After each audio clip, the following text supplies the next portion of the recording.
অনেক দিন পর আজ আবার সেই চেনা পথে পা রাখলাম। এই মেঠো রাস্তা, দুপাশে সবুজ গাছপালা আর শান্ত পুকুরটা সব কিছু যেন আমাকে চিনে ফেলেছে। মনে হচ্ছে এই পথগুলো এখনও অপেক্ষা করে আছে সেই ছোট্ট ছেলেবেলার দৌড়ঝাঁপের জন্য।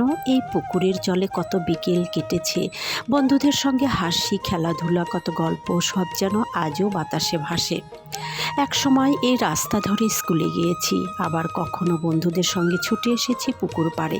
তখন জীবনটা কত সহজ ছিল, কোনো দুশ্চিন্তা ছিল না, কোনো হিসাব ছিল না, শুধু ছিল একরাশ আনন্দ আর ছোট ছোট স্বপ্ন। আজ সব কিছু একই আছে, এই গাছগুলো, এই পুকুর, এই দলে, এই নীরব পথের প্রতিটি ধুলোর কণায়। জীবন যত দূরেই নিয়ে যাক, শৈশবের স্মৃতিগুলো ঠিক এখানেই থেকে যায়। আর সেই স্মৃতিগুলোই মনে করিয়ে দেয় আমাদের জীবনের সবচেয়ে সুন্দর সময়টা ছিল এই ছোট্ট গ্রামের বুকেই।